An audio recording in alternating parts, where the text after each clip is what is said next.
अस्सलाम वालेकुम रहमतुल्लाहि व बरकातुहू। कैसे हैं आप सब? उम्मीद करती हूँ आप सब ठीक होंगे, खैर आफियत से होंगे। अल्लाह ताला हम सबको अपनी हिफ्ज़-ओ-अमान में रखे, इंसानों और शैतानों के शर से महफूज रखे। ख़ास तौर पर इंसानों के शर से भी, शैतानों के शर से तो वो महफूज रखेगा ही इंशाअल्लाह। अगर आप अपने ज़िक्र व अज़कार करते रहेंगे, आप अपनी नमाज़ें अदा करते रहेंगे, आप अपने आप को अल्लाह की पनाह में रखेंगे तो इंशाअल्लाह। लेकिन जो शैतान हमारे इर्द गिर्द होते हैं, जो इंसानी शक्ल में होते हैं लेकिन अंदर से वो शैतान होते हैं, उनकी कोशिश ये होती है कि वो अपने आस पास के जो लोग हैं उनको परेशान करके रखें। चाहे वो फिर किसी भी तरीके से कर रहे हैं, अपनी ज़ुबानों के ज़रिए कर रहे हैं, अपने रवैये के ज़रिए कर रहे हैं, तो अल्लाह ताला से उन लोगों से भी पनाह मांगनी चाहिए, उनके शर से भी पनाह मांगनी चाहिए। और ऐसे लोगों में जो एक बीमारी बहुत आम होती है वो होती है हसद की बीमारी। हसद, जलन, दुश्मनी, ये सब कुछ उनके अंदर बहुत कॉमन होता है। यानी आप ये समझ लें कि जैसे एक बीमारी बस लग जाती है ना, कई बार उसके पीछे कोई प्रॉपर कोई वजह नहीं होती, कोई रीज़न नहीं होती, उसी तरह जो हसद और जलन की बीमारी है ना, ये भी लग जाती है।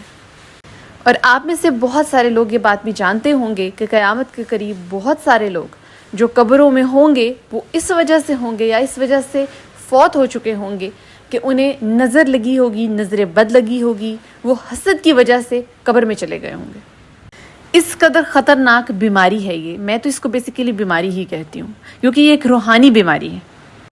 सो आज की जो वीडियो है वो इन्हीं लोगों से बचने के लिए, जो हासिद हैं, जो दुश्मनी करते हैं, जो जलन करते हैं, मेंटल टॉर्चर करते हैं, आपको फिज़िकल टॉर्चर पहुंचाते हैं अपने हसद के ज़रिए, इन लोगों से कैसे बचा जाए।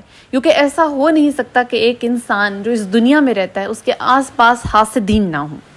और मोस्टली यही होता है कि जो आपके आसपास, आपकी सराउंडिंग में लोग होते हैं, जिनके साथ आपका कम्युनिकेशन होता है, जिनके साथ आपकी बातचीत होती है, रोज़मर्रा का उठना बैठना होता है, अक्सर उन्हीं में ऐसे लोग होते हैं जो आपसे हसद करते हैं, जलन रखते हैं, आपको नज़र बद जो है वो लगाते हैं। और मोस्ट ऑफ द टाइम्स वक्त गुजरने के साथ साथ हमें पता भी चल जाता है कि वो लोग कौन हैं, और कई बार पता नहीं भी चलता। तो ये बहुत ज़रूरी है कि हम अपने आप को इन लोगों से बचाएं। पर कैसे बचाएं? तो जैसा कि मैं कहती हूँ कि अल्लाह ताला ने कुरान के अंदर हर किस्म की बीमारी, चाहे वो रूहानी है, जैसी भी बीमारी है, अल्लाह ताला ने उसकी शिफा रखी हुई है। तो बहुत ज़रूरी है कि आप अल्लाह ताला के कुरान को अच्छे तरीके से पढ़ें, अल्लाह ताला के कुरान से मदद तलब करें, अल्लाह ताला से मदद तलब करें, उसके कलाम को जितना हो सके पढ़ें, रिसर्च करें कि अल्लाह ताला के कलाम में ऐसी कौन सी आयात हैं, ऐसी कौन सी सूरा हैं जहाँ से हमें अल्लाह ताला पनाह अता फरमा सकता है शयातीन से और ऐसे हासिद लोगों से। रिसेंटली मैं अपने कमेंट सेक्शन में कुछ कमेंट्स पढ़ी थी ख़वातीन के कि हमारा जो घर है वहाँ पे सुकून नहीं है, हमारे घर में सुकून नहीं है, लड़ाई झगड़ा बहुत ज़्यादा रहता है, सब ठीक चल रहा होता है, सब अच्छा जा रहा होता है, एकदम से घर में लड़ाई झगड़े शुरू हो जाते हैं, घर में मुसीबतें आ जाती हैं, वो किसी भी सूरत आ जाएं, यानी कुछ ना कुछ ऐसी ख़राबी घर में हो जाती है जिसकी वजह से हम प्रॉब्लम्स के शिकार हैं। तो मैं आपको ये भी बताऊं कि यहाँ पे अक्सर जो मेन पीछे वजह होती है वो यही होती है, नज़र बद होती है, हासिद लोगों का हसद होता है, जलन होती है जो आपको इफ़ेक्ट करती है, जो आपके घर के माहौल को इफ़ेक्ट करती है, जो आपको मुख्तलिफ बीमारियों में मुब्तला कर देती है। कई बार बच्चे घर में अक्सर बीमार रहते हैं, बिला वजह बीमार रहते हैं, एक ठीक हुआ दूसरा बीमार हो गया, दूसरा ठीक हुआ तीसरा। इसके पीछे भी हासिदीन की बुरी नज़र होती है। तो आए उस अमल के बारे में बात करते हैं जिससे हम हासिदीन से बच सकते हैं, उनकी बुरी नज़र से बच सकते हैं। तो वो अमल छुपा हुआ है सूरह यासीन के अंदर। जी हाँ, सूरह यासीन की आयत नंबर 9, आयत नंबर 9, वजअलना मिन बैनि अयदिहिम सद्दा व मिन खल्फिहिम सद्दा फअग़शयनाहुम फ़हुम ला युबसिरून। इसका तर्जुमा है, और हमने इनके आगे एक आड़ बनाई और इनके पीछे भी एक आड़ बनाई और इन पर पर्दा डाल दिया तो वो देख नहीं सकते। अब यहाँ पर वो कौन है, किसकी बात हो रही है? यहाँ पे हासिदीन की, जलन करने वाले की, नज़र लगाने वाली की, नज़र बद रखने वाली की बात हो रही है। इस अमल को आपने करना कैसे है? ये अमल आप एक बार करेंगे सुबह और एक बार करेंगे शाम को, यानी दिन में 2 दफ़ा।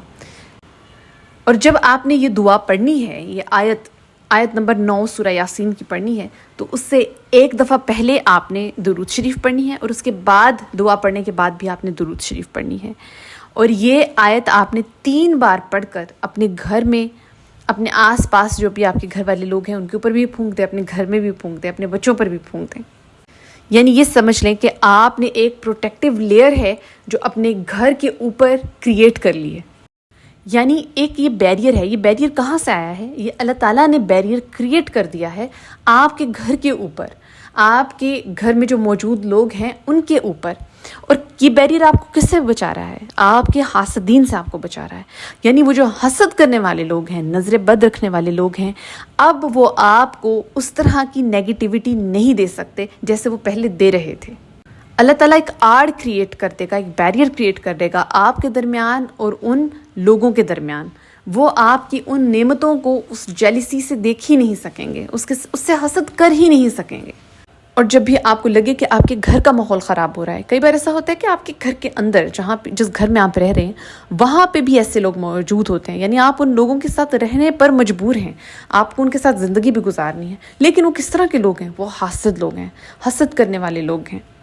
تو آپ یہ کیا کریں کہ آپ نے صبح شام اس دعا کو پڑھنا ہے اور اپنے اوپر اور اپنے عزیز وہ لوگ جن کو آپ چاہتے ہیں ان کے اوپر آپ یہ دعا پڑھ کر پھونک دیں. تو انشاءاللہ اللہ تعالیٰ آپ کو ایسے لوگوں کی نظر بد سے محفوظ رکھے گا، حسد سے محفوظ رکھے گا. اور ایک میری بہت اہم ایڈوائس خواتین کے لیے خاص طور پہ، کیونکہ خواتین یہ سب کرتی ہیں، کوشش کریں کہ اللہ تعالیٰ نے آپ کو جتنا بھی عطا کیا ہے، جتنی بھی نعمتیں آپ کو عطا کی ہیں، ان کا شکر ادا کریں اور ان کی نمائش نہ کریں. کیونکہ آج کل یہ بہت زیادہ ٹرینڈ بن گیا ہے کہ ہمیں دکھاوے کی بہت عادت پڑ گئی ہے. کوئی نئی چیز ہمارے پاس آئی ہے، ہم فوراً اس کا دکھاوا کرتے ہیں، ہم اس کی تصویریں بنانا شروع کر دیتے ہیں، پکچرز بناتے ہیں، ویڈیوز بناتے ہیں، انہیں سوشل میڈیا پر اپلوڈ کرتے ہیں. واٹس ایپ کے ذریعے ادھر ادھر ہم فوراً جو ہے وہ اسٹیٹس لگا دیتے ہیں، اپنے جاننے والوں میں ان کو بھیجنا شروع کر دیتے ہیں. یہ دیکھو میں نے نئی گاڑی لی ہے، دیکھو میرا نیا گھر بنا ہے، دیکھو میرے بچے نے ایگزام کے اندر فرسٹ پوزیشن لی ہے یا اس کا یونیورسٹی میں ایڈمیشن ہو گیا ہے، وغیرہ وغیرہ. دیکھو میری لاٹری نکل آئی ہے. کچھ بھی ٹھیک ہے، ہماری یہ بری عادت ہے. کئی بار چھوٹی چھوٹی چیزوں کو بھی ہم ان کی بھی نمائش کر رہے ہوتے ہیں. اچھا کھانا کھایا ہے تو چلیں اس کی پکچرز اپلوڈ کرنی شروع کر دی ہیں، دور دور تک بتانا شروع کر دیے. Don't do that. یہ ایک میرا بہت آنیسٹ مشورہ ہے آپ کو. پلیز اپنی نعمتوں کی نمائش مت کریں، کیونکہ آپ خود اپنے آپ کو ایکسپوز کرتے ہیں ایول آئی کی طرف، نظر بد کی طرف آپ اپنے آپ کو ایکسپوز کرتے ہیں. آپ اپنی نمائش خود کرتے ہیں. آپ اپنے نظر بد کو کہتے ہیں کہ آؤ مجھے آ کے لگ جاؤ. تو ان چیزوں سے اجتناب کریں. کوشش کریں اپنی نعمتوں کو چھپا کر رکھیں، اللہ تعالیٰ کا شکر ادا کیا کریں، بہت زیادہ شکر ادا کیا کریں، اور اپنی نعمتوں کا ذکر کسی سے بھی مت کریں. کیونکہ آپ نہیں جانتے کہ جس کو آپ اپنی نعمتوں کے بارے میں بتا رہے ہیں وہ ان سے خوش ہو رہا ہے یا وہ اس سے جیلس ہو رہا ہے، اور وہ آپ کو نظر بد کے حصار میں لے کے آ رہا ہے. اور یہ ایک طرح کا گناہ بھی ہے جو آپ کر رہے ہیں. گناہ اس طرح ہے کہ ہو سکتا ہے اللہ تعالیٰ نے جو سامنے انسان ہے جس کو آپ اپنی نعمتوں کے بارے میں بتا رہے ہیں، آپ بریگنگ کر رہے ہیں اپنی نعمتوں کے بارے میں، ہو سکتا ہے اللہ تعالیٰ نے اسے یہ چیزیں پرووائڈ نہ کی ہوں. تو کسی انسان کے دل میں کسی چیز کی خواہش کو پیدا کرنا، اس کے دل کو اس چیز کے لیے ترسانا، یہ بھی ایک گناہ ہے. امید ہے کہ آپ کو میری ایڈوائس سمجھ میں آ گئی ہوگی اور آپ یہ عمل بھی ضرور کریں گے. اس ویڈیو کو ضرور شیئر کیجیے. یہ صدقہ جاریہ ہے. جزاک اللہ.